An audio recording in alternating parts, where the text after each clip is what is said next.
Götterpaare im alten Mesopotamien. Die mesopotamische Mythologie, die älteste bekannte religiöse Tradition der Menschheitsgeschichte, ist geprägt von einem Pantheon mächtiger Götter und Göttinnen. Unter diesen übernatürlichen Wesen stehen die Anunnaki hervor, eine Gruppe göttlicher Gestalten, die nicht nur die Schöpfung der Welt, sondern auch die kosmische Ordnung kontrollieren und das Leben auf Erden beeinflussen. Die Bezeichnung Anunnaki bedeutet sinngemäß Nachkommen von An und Ki oder Samen des Anu und verweist auf ihre besondere Verbindung zu Himmel und Erde. Überlieferungen zeigen, dass diese Götter mächtige kosmische Kräfte verkörpern, die menschliches Handeln, Naturphänomene und das Schicksal beeinflussen. Der Kern der Anunnaki-Mythologie konzentriert sich auf Götterpaare und ihre Nachkommen.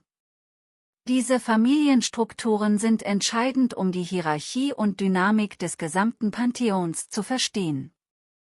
Die Beziehungen innerhalb dieser göttlichen Familien zeigen sich in gegenseitiger Unterstützung, aber auch in Konflikten und Herausforderungen, die symbolisch für den natürlichen Lauf der Welt stehen. Die Macht und Bedeutung der Anunnaki konzentriert sich auf 4 zentrale Götterpaare. Anu und Ki, das erste Götterpaar. Ursprungskraft von Himmel und Erde. Anu, der Gott des Himmels, und Ki, die Göttin der Erde, bilden das erste Götterpaar in der mesopotamischen Mythologie. Sie repräsentieren die grundlegenden Kräfte, aus denen die Welt hervorgeht, und bilden das Fundament für alle weiteren göttlichen Entitäten und deren Beziehungen. Anu steht für den Himmel und das Göttliche, während Ki die materielle Welt und die Fruchtbarkeit der Erde symbolisiert. Zusammen verkörpern sie die Einheit von Himmel und Erde, die als Quelle aller Schöpfung gilt. Enlil und Ninlil, das Paar der Luft und Fruchtbarkeit, Ordnung und Gleichgewicht. Enlil, der Gott der Luft, und Ninlil, die Göttin der Fruchtbarkeit, stellen ein dynamisches Duo dar, das für die Schaffung von Ordnung und Gleichgewicht im Universum verantwortlich ist. Enlil ist der Herrscher der Lüfte und wird oft als mächtigster Gott im mesopotamischen Pantheon angesehen.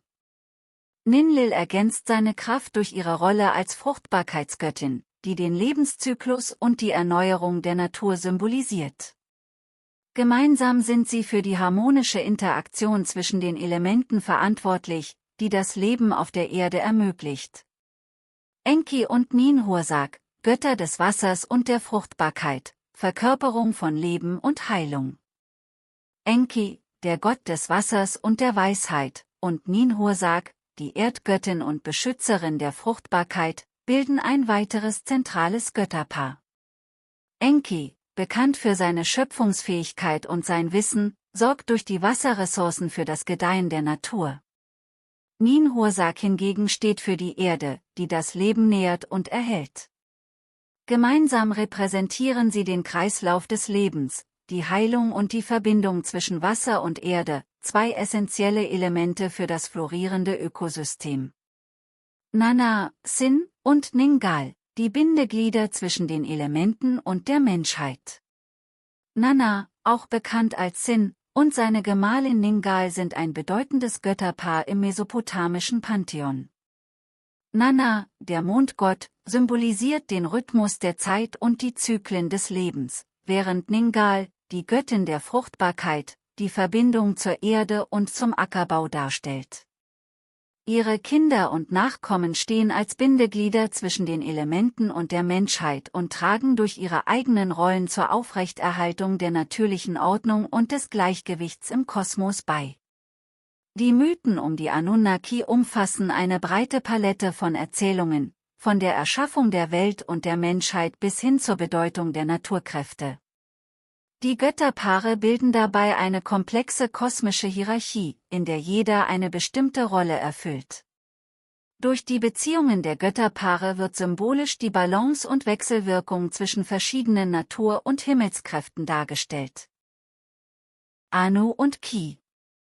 Herkunft und kosmische Rolle. Anu, auch An oder Anum genannt, und Ki gelten als das Ursprungspaar der sumerischen Mythologie und sind die Verkörperung von Himmel und Erde. Anu wird als Herr des Himmels angesehen, während Ki, seine Gefährtin, als Göttin der Erde verstanden wird. Anu ist der höchste Gott, eine Art Himmelsvater, der das Pantheon anführt und als Quelle der Autorität gilt. Ki hingegen, auch als Ninhursag oder Ninma bezeichnet, repräsentiert die fruchtbare Erde und das Leben, das aus ihr hervorgeht. Sie ist die Göttin des Landes, und ihre Verbindung mit Anu symbolisiert die Vereinigung von Himmel und Erde, eine archetypische Darstellung der Schöpfung. Die Beziehung zwischen Anu und Ki stellt die ursprüngliche Vereinigung von oben und unten dar und bildet somit die Grundlage des kosmischen Gleichgewichts. Dieses Götterpaar symbolisiert nicht nur die Existenz von Himmel und Erde als getrennte Sphären, sondern auch deren untrennbare Verbindung. Die mythologische Vorstellung, dass Himmel und Erde zunächst eine Einheit bildeten und durch die Schöpfung getrennt wurden, ist eine gängige Erklärung für die Ursprünge der Welt. Anu und Ki verkörpern diese Einheit und Trennung zugleich.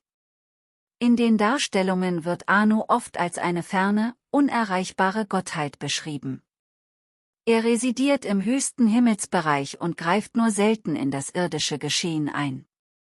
Trotzdem ist sein Einfluss allgegenwärtig, da er die göttliche Macht verkörpert und seine Energie in die nachfolgenden Göttergenerationen einfließen lässt.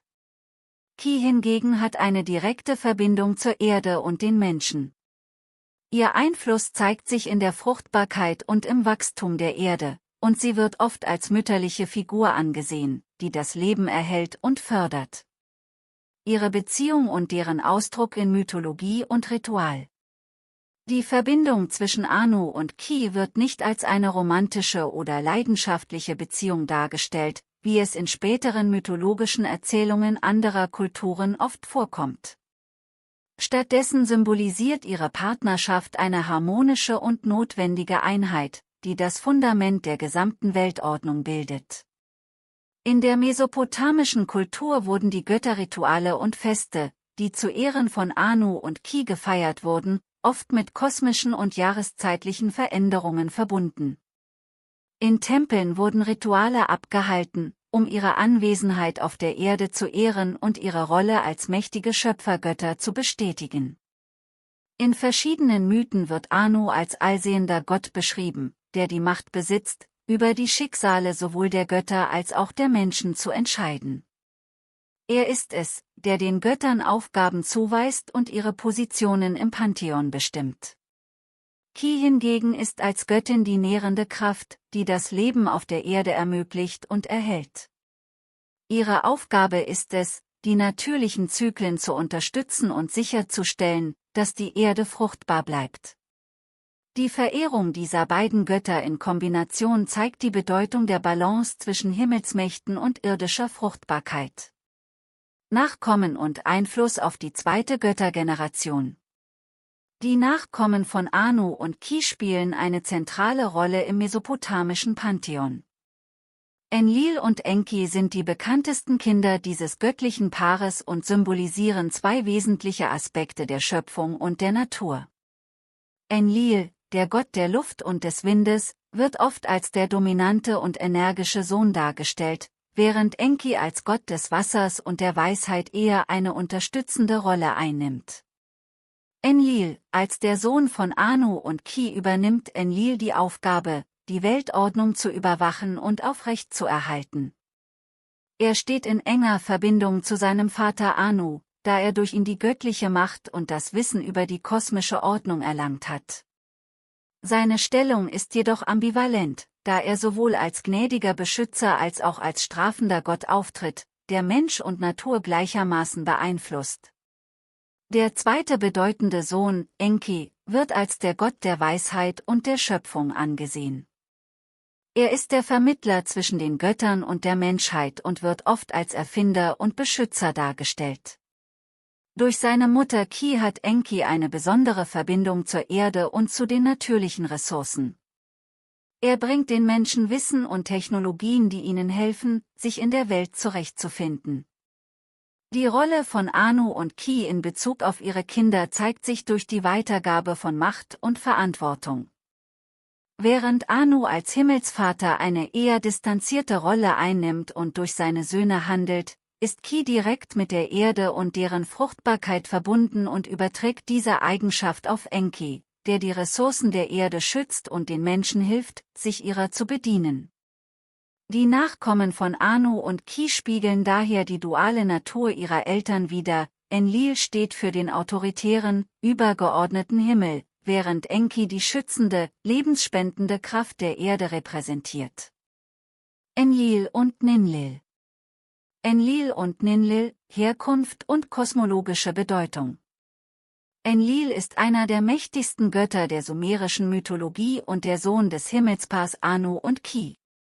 Als Gott der Luft und der Atmosphäre steht Enlil für die unsichtbaren Kräfte des Himmels und die Mächte, die sowohl das Wetter als auch die kosmische Ordnung beeinflussen.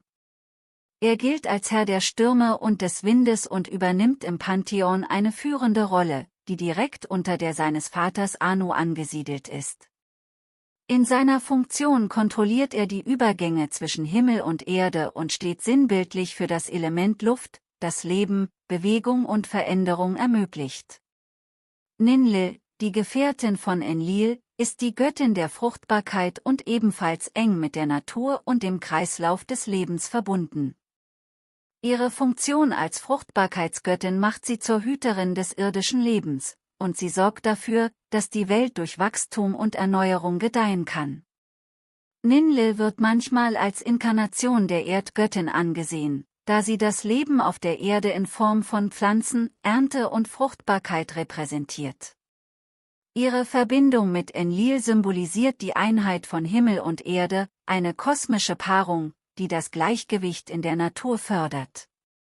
Zusammen bilden Enlil und Ninlil ein mächtiges göttliches Paar, das die grundlegenden Kräfte von Luft und Fruchtbarkeit miteinander vereint. Während Enlil das Wetter und die atmosphärischen Bedingungen kontrolliert, bringt Ninlil Wachstum und Fülle auf die Erde. Die Verbindung dieser beiden Kräfte ist von zentraler Bedeutung für das Wohlergehen der Natur und der Menschen, die von den Rhythmen der Jahreszeiten und der Fruchtbarkeit des Bodens abhängen. Die Beziehung von Enlil und Ninlil, Ehe, Konflikte und Wiedervereinigung. Die Beziehung zwischen Enlil und Ninlil ist geprägt von Leidenschaft, Konflikten und letztlich Versöhnung. Ein bekannter Mythos, der die Liebesgeschichte zwischen den beiden erzählt, verdeutlicht die Herausforderungen und Opfer, die mit ihrer Beziehung einhergehen. In diesem Mythos zeigt sich auch die moralische Ordnung im Pantheon, die Enlils Macht durch Regeln und Konsequenzen begrenzt.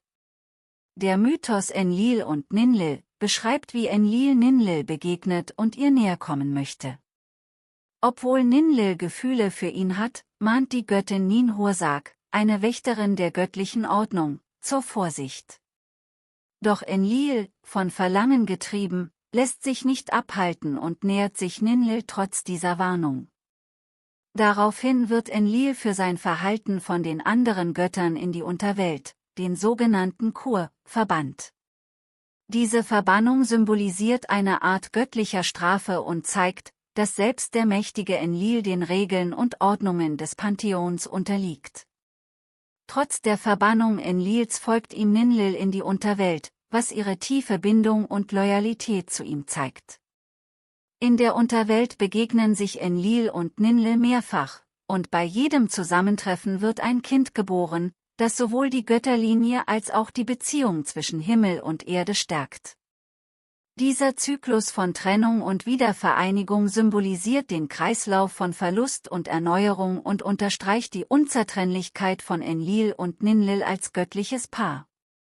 Kinder und ihre Rolle im Pantheon. Aus der Verbindung von Enlil und Ninlil entstehen wichtige Götter, die wesentliche Aspekte des Pantheons und der natürlichen Welt repräsentieren. Ihre Nachkommen reflektieren die Kräfte ihrer Eltern und verdeutlichen, wie die mächtigen kosmischen Aspekte von Luft und Fruchtbarkeit in die göttliche Nachkommenschaft einfließen. Nanna, auch Sin genannt, der Mondgott, ist das bedeutendste Kind von Enlil und Ninlil. Als Gott des Mondes symbolisiert Nanna den Zyklus der Zeit und den kosmischen Rhythmus von Tag und Nacht, Licht und Dunkelheit. Der Mondkalender spielte eine zentrale Rolle in der mesopotamischen Landwirtschaft und half den Menschen, die Zeit und die Jahreszeiten zu messen. Nanna wird häufig als gnädiger Gott beschrieben, der Weisheit und Stabilität verkörpert. Seine Verbindung zur Nacht und zum Licht des Mondes betont seine Funktion als Wächter über die Zeit und den Zyklus des Lebens. Nergal, ein weiterer Sohn von Enlil und Ninlil, ist eine komplexe Gestalt im Pantheon. Er wird oft als Gott der Unterwelt und der Zerstörung dargestellt und repräsentiert die dunklen und kriegerischen Aspekte des Lebens. Seine Macht umfasst sowohl die Krankheit als auch den Krieg, und seine Funktion im göttlichen System zeigt, dass das Pantheon nicht nur das Leben und die Fruchtbarkeit umfasst, sondern auch den Tod und das Ende. In seiner Rolle als Unterweltgott sorgt Nergal für den natürlichen Zyklus von Leben und Tod, der als notwendiger Teil des kosmischen Gleichgewichts betrachtet wird. Ein weiterer wichtiger Sohn von Enlil und Ninlil ist Ninurta, der Gott des Krieges und der Jagd. Ninurta wird als Beschützer der Menschheit angesehen, der die Grenzen des irdischen Lebens verteidigt und Feinde besiegt, die das Wohl der Welt bedrohen könnten. Seine Rolle als Kriegergott zeigt sich besonders in Mythen, in denen er die chaotischen Kräfte bekämpft und dadurch Ordnung und Frieden bewahrt. Ninurta wird oft als Held dargestellt, der die Menschheit vor Bedrohungen schützt und die kosmische Ordnung durch seine kriegerischen Fähigkeiten sicherstellt. Diese Nachkommen von Enlil und Ninlil verkörpern wichtige Aspekte des kosmischen Gleichgewichts. Nanna symbolisiert den Kreislauf und die Ordnung der Zeit, Nergal steht für die dunklen und unausweichlichen Aspekte des Lebens, und Ninurta repräsentiert den Schutz und die Verteidigung der göttlichen und menschlichen Welt. Zusammen ergänzen diese Kinder die Funktionen und Kräfte ihrer Eltern und verdeutlichen, wie das Pantheon die menschliche Existenz in all ihren Facetten widerspiegelt. Enki und Ninhursag. Kosmische Rollen: Enki als Gott des Wassers und der Weisheit, Ninhursag als Erdgöttin. Enki, auch bekannt als Ea, ist eine der zentralen Gottheiten der mesopotamischen Mythologie und spielt eine bedeutende Rolle als Gott der Weisheit, des Wassers und der Schöpfung. Er ist der Sohn von Anu und Ki und damit der Bruder von Enlil. Im Pantheon nimmt Enki eine wichtige Rolle als Vermittler und Förderer der menschlichen Zivilisation ein. Er wird oft als der Gott des Süßwassers dargestellt, das als Grundlage des Lebens und der Fruchtbarkeit gilt. Als Herr der Abzug, der unterirdischen Süßwasserquelle, sorgt Enki dafür, dass die Flüsse und Quellen der Erde Leben spenden und die Natur gedeihen kann. Zudem wird er als Gott der Weisheit verehrt, der Wissen und technologische Fähigkeiten an die Menschheit weitergibt. Ninhursag, auch bekannt als Ki, Ninma oder Nintu, ist Enkis Partnerin und verkörpert die Erde und Fruchtbarkeit.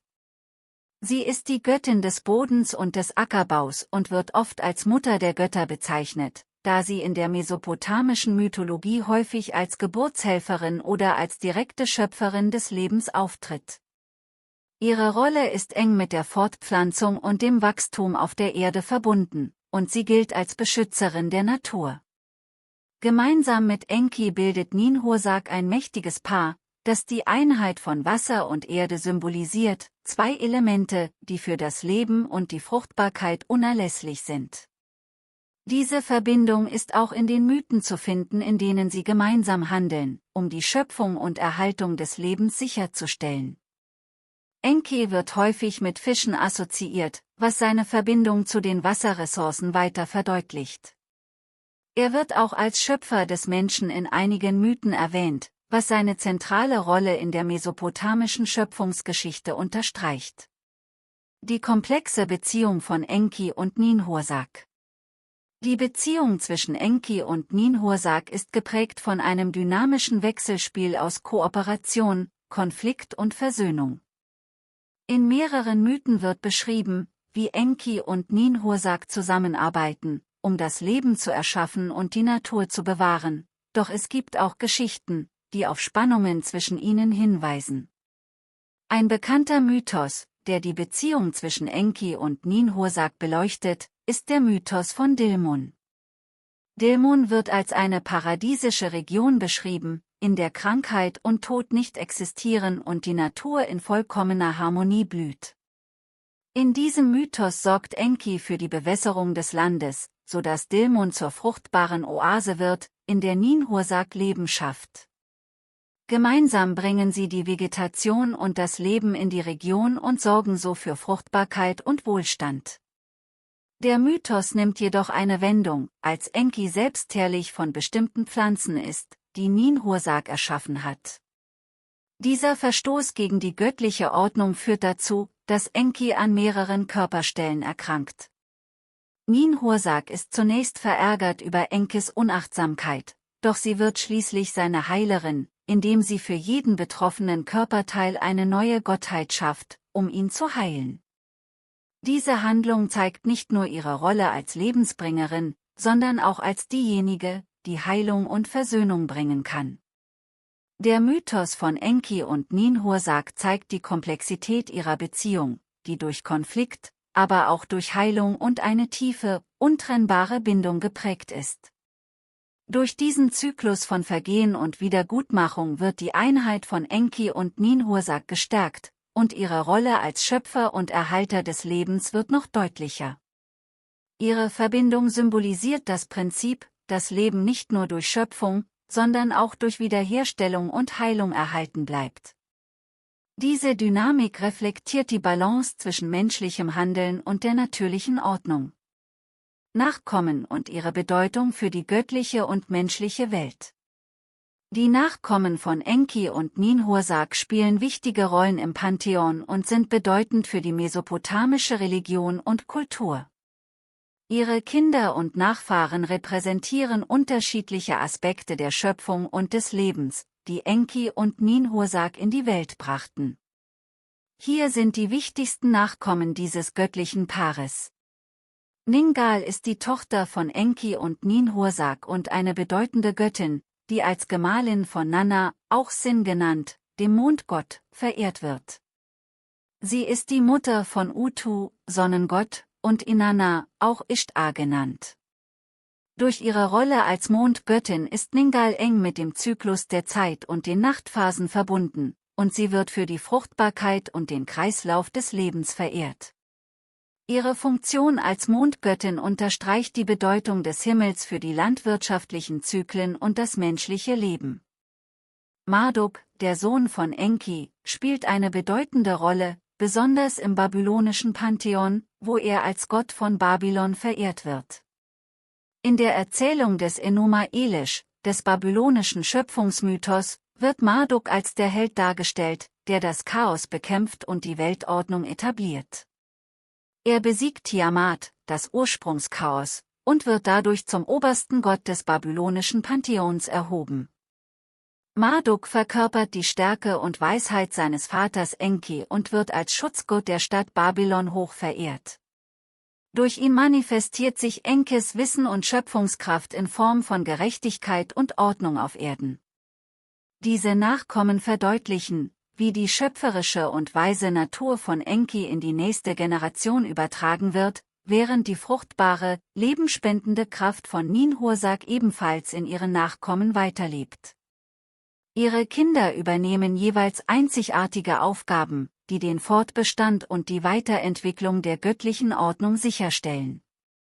Durch die Symbolik dieser Nachkommen wird die Einheit von Wasser, Erde, Weisheit und Fruchtbarkeit in verschiedenen Aspekten des menschlichen Lebens und der Natur verdeutlicht.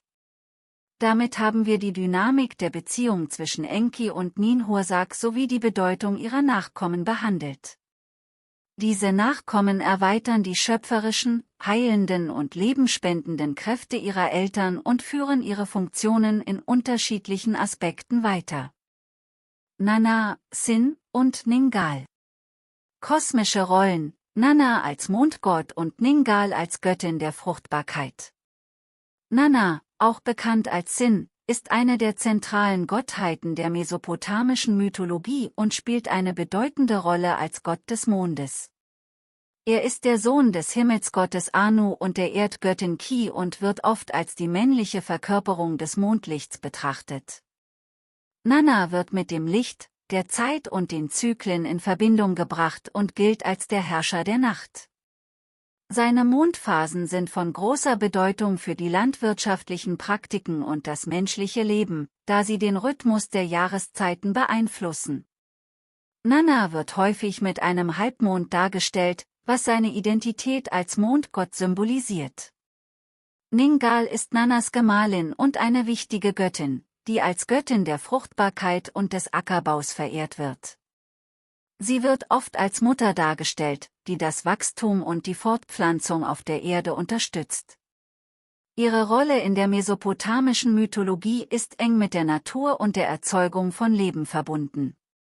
Ningal wird häufig mit Symbolen der Fruchtbarkeit dargestellt, wie etwa Pflanzen und Blumen. Gemeinsam bilden Nanna und Ningal ein mächtiges Paar, das die Einheit von Himmel und Erde verkörpert, Elemente, die für das Wachstum und die Fruchtbarkeit unerlässlich sind. Ihre Beziehung spiegelt sich in den Mythen wider, in denen sie als Eltern wichtiger Gottheiten auftreten, und verdeutlicht die Bedeutung ihrer Rolle in der Schöpfung. Die Beziehung von Nanna und Ningal. Die Beziehung zwischen Nanna und Ningal ist geprägt von einer harmonischen Verbindung, die die Balance zwischen den himmlischen und irdischen Kräften symbolisiert. In den Mythen wird oft betont, wie Nanna das Licht des Mondes spendet, während Ningal für die Fruchtbarkeit und das Wachstum auf der Erde sorgt. Diese Synergie ist entscheidend für die Lebenszyklen der Menschen und die Natur. Ein bemerkenswerter Mythos, der ihre Beziehung illustriert, ist der Mythos von Nanna und Ningal, in dem sie gemeinsam die Schöpfung von Utu, dem Sonnengott, und Inanna, auch Ishtar genannt, bewirken. Utu repräsentiert das Licht und die Wärme der Sonne, während Inanna für Liebe, Fruchtbarkeit und Krieg steht. Ihre Kinder übernehmen bedeutende Rollen im mesopotamischen Pantheon und zeigen, wie die Qualitäten von Nanna und Ningal in die nächste Generation übertragen werden. Nachkommen und ihre Bedeutung für die göttliche und menschliche Welt. Die Nachkommen von Nanna und Ningal spielen eine zentrale Rolle in der mesopotamischen Religion und Kultur. Ihre Kinder repräsentieren verschiedene Aspekte des Lebens und der Schöpfung. Utu, auch bekannt als Shamash, ist der Sonnengott und symbolisiert Licht, Gerechtigkeit und Wahrheit. Er wird oft als Richter angesehen, der das Wohl und Wehe der Menschheit überwacht und Licht in die Dunkelheit bringt. Seine Rolle in der Mythologie unterstreicht die Bedeutung des Lichts für die menschliche Existenz. Inanna ist eine der bekanntesten Göttinnen des mesopotamischen Pantheons und verkörpert die leidenschaftliche und oft widersprüchliche Natur des Lebens. Sie ist die Göttin der Liebe, des Krieges und der Fruchtbarkeit und zeigt, wie die Qualitäten von Nanna und Ningal in ihrer leidenschaftlichen und komplexen Persönlichkeit weiterleben.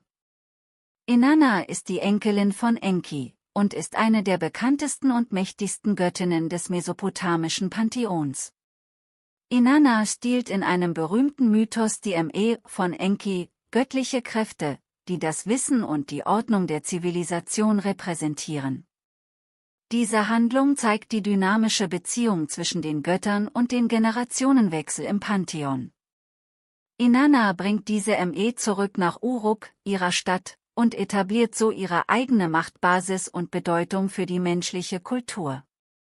Enki, obwohl zunächst überrascht und zögerlich, akzeptiert letztlich Inannas Anspruch auf die göttlichen Kräfte, was den Generationenwechsel im Pantheon verdeutlicht und zeigt, wie Wissen und Macht weitergegeben werden.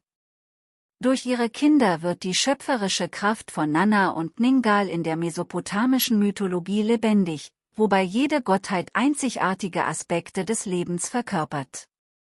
Diese Nachkommen verdeutlichen, wie die Einheit von Himmel und Erde, Licht und Fruchtbarkeit in verschiedenen Facetten des menschlichen Lebens und der Natur zum Ausdruck kommt. Als nächstes werden wir uns auf die Nachkommen der Anunnaki-Götterpaare konzentrieren und die Bedeutung der zweiten und dritten Göttergeneration für die kosmische Ordnung und die Menschheit näher beleuchten. Die Götterpaare der Anunnaki, insbesondere Anu und Ki, Enlil und Ninlil, Enki und Ninhursag sowie Nanna und Ningal, sind durch ihre Nachkommen eng miteinander verbunden. Die Kinder dieser göttlichen Paare prägen das mesopotamische Pantheon mit ihren einzigartigen Kräften und Funktionen und spielen eine wichtige Rolle für die kosmische Ordnung und die menschliche Kultur. Die Beziehungen und Fähigkeiten dieser Götterkinder spiegeln die Qualitäten ihrer Eltern wider und erweitern deren Einflüsse auf verschiedene Aspekte des Lebens. Nanna und Ningal, Ursprung und Bedeutung ihrer Kinder. Nanna, auch als Sin bekannt, ist der Mondgott und Sohn des Götterpaares Enlil und Ninlil. Seine Bedeutung geht weit über die Funktion eines Lichtbringers hinaus. Der Mondzyklus, den Nanna repräsentiert, spielt eine zentrale Rolle im mesopotamischen Kalender und ist eng mit der landwirtschaftlichen Planung verbunden. Seine Gemahlin, Ningal, ist die Tochter von Enki und Ninhursag und gilt als die Göttin des Schilfes und der Vegetation. Ningal wird oft als Schutzgöttin angesehen, die ihre Familie und ihre Stadt mit Wohlstand und Ernte segnet. Das Paar lebt in Harmonie und symbolisiert den ewigen Rhythmus von Zeit und Natur. Ihre Beziehung steht für die Zyklen von Tag und Nacht sowie den beständigen Lauf der Natur und Zeit. Die Beziehung von Nanna und Ningal verkörpert eine sanfte, aber kraftvolle Vereinigung, die für Harmonie und Beständigkeit sorgt. Durch die Zyklen, die sie beherrschen, unterstützen sie das Gleichgewicht der Natur und bieten Orientierung für den Kalender und das landwirtschaftliche Leben der mesopotamischen Gesellschaft. Die Kinder von Nanna und Ningal bringen Licht und Leidenschaft in die göttliche Welt und in die menschliche Gesellschaft. Während Utu für Gerechtigkeit, Transparenz und Tageslicht steht, repräsentiert Inanna die komplexen, oft gegensätzlichen Gefühle und Triebe, die in der Natur und in den Menschen vorhanden sind. Gemeinsam verkörpern sie die Polaritäten und Herausforderungen des Lebens und prägen damit den kosmischen und menschlichen Bereich. Die Nachkommen der Anunnaki in der 2. und 3. Generation. Die Nachkommen der Anunnaki-Götterpaare breiten die Macht und die Einflüsse ihrer Eltern über verschiedene Aspekte der Welt aus. Jede göttliche Familie im Pantheon bringt Kinder hervor, die wesentliche Kräfte der Natur und des Universums verkörpern. Die 2. und 3. Generation der Götter umfasst sowohl wichtige Mitglieder des Pantheons als auch göttliche Wesen, die spezifische Funktionen haben. Nergal, der Gott des Todes und der Unterwelt, steht für die dunklen und unausweichlichen Aspekte des Lebens, wie Krankheit und Krieg. Er repräsentiert die Kräfte des Chaos und der Zerstörung und hat die Aufgabe, die Ordnung des Lebenszyklus zu bewahren. Seine Macht über die Unterwelt verdeutlicht die Vorstellung, dass Tod und Leben untrennbar verbunden sind und ein notwendiger Teil der kosmischen Ordnung sind. Ninurta ist der Gott des Krieges und der Jagd und wird als Verteidiger des Landes und der kosmischen Ordnung verehrt. Seine Rolle als Krieger zeigt seine Funktion als Schützer der Welt, der gegen die Mächte des Chaos kämpft. Mythen schildern ihn oft als Helden, der die Menschheit vor Bedrohungen bewahrt und die Ordnung der Natur verteidigt. Marduk, der Held des babylonischen Schöpfungsmythos, spielt eine herausragende Rolle im babylonischen Pantheon, wo er als oberster Gott von Babylon verehrt wird. Seine Stärke und Weisheit spiegeln Enkes schöpferische Macht wider, und Marduk wird zum Symbol der Gerechtigkeit und des Schutzes über die Stadt Babylon. Utu ist der Sonnengott und der direkte Sohn von Nanna und Ningal. Während sein Vater den Mond repräsentiert und die Nacht erhält, symbolisiert Utu das Tageslicht und steht für Gerechtigkeit und Wahrheit. In der mesopotamischen Religion gilt Utu als unbestechlicher Richter, der sowohl über die Menschen als auch über die Götter urteilt. Da die Sonne alles ans Licht bringt und nichts verborgen bleibt, ist Utu der Gott der Klarheit und Transparenz symbolisiert. Er wird oft als Verteidiger der Schwachen und als Gerechter dargestellt, der für Ordnung sorgt und diejenigen, die Unrecht tun, bestraft. Die enge Verbindung zwischen Nanna und Utu zeigt den Übergang von der Nacht in den Tag und verdeutlicht den Zyklus, der durch Vater und Sohn stabilisiert wird. Die Göttin Inanna ist die Tochter von Nanna und Ningal und eine der facettenreichsten und dynamischsten Gottheiten des mesopotamischen Pantheons. Inanna verkörpert Liebe, Fruchtbarkeit und Krieg und wird als eine unabhängige und mächtige Figur verehrt. Sie ist sowohl die Göttin der Leidenschaft und Sinnlichkeit als auch der Zerstörung und des Kampfes. Durch ihre Ambivalenz verkörpert sie die duale Natur der menschlichen Existenz, Liebe und Zorn, Leben und Tod. Inannas Beziehung zu ihrem Großvater Enki ist ebenfalls von Bedeutung. In einem berühmten Mythos überlistet sie Enki und bringt die göttlichen Mächte und das Wissen der Zivilisation nach Uruk. Inanna ist damit nicht nur eine Göttin des Krieges und der Liebe, sondern auch eine Förderin der Zivilisation und Kultur. Diese zweite und dritte Generation der Anunnaki-Götter sind tief in die kosmische Ordnung und die natürlichen Zyklen eingebunden. Ihre Existenz repräsentiert verschiedene Aspekte der Welt, die über Leben und Tod hinausgehen. Während einige von ihnen lebensspendende Kräfte verkörpern, wie die Fruchtbarkeit oder das Licht, repräsentieren andere den Tod und die Dunkelheit als unausweichliche Bestandteile des Lebens. Gemeinsam schaffen sie ein vollständiges Bild der natürlichen Ordnung und verweisen auf die komplexe Beziehung zwischen den verschiedenen göttlichen Kräften. Die Nachkommen der Anunnaki spielten eine entscheidende Rolle in der mesopotamischen Gesellschaft, die sich durch ihre Hingabe an diese Gottheiten auszeichnete. Jedes göttliche Paar und ihre Nachkommen prägten verschiedene Aspekte des menschlichen Lebens und unterstützten die Menschen in ihren täglichen Herausforderungen. Durch Rituale, Gebete und Opferungen suchten die Menschen den Segen dieser Gottheiten, um ihr Leben zu verbessern und Harmonie mit der Natur und der kosmischen Ordnung zu erreichen. Die mythologischen Erzählungen und die Rolle der Götter als Vermittler zwischen Mensch und Natur gaben den Menschen das Gefühl, dass sie Teil einer größeren Ordnung waren, die vom Pantheon der Anunnaki überwacht und gelenkt wurde. Die Kinder der Anunnaki-Götterpaare erweiterten das göttliche Einflussgebiet auf alle Lebensbereiche und sorgten für Balance und Stabilität im kosmischen und menschlichen Reich. Damit sind wir am Ende unserer Reise durch den Stammbaum der Anunnaki angekommen. Ich hoffe, ihr konntet einen spannenden Einblick in die faszinierende Welt der Götter und ihrer Beziehungen gewinnen. Wenn euch das Video gefallen hat, lasst gerne ein Like da und abonniert den Kanal, um keine weiteren mythologischen Geschichten zu verpassen. Schreibt in die Kommentare, über welche Götter oder Mythen ihr in Zukunft mehr erfahren möchtet.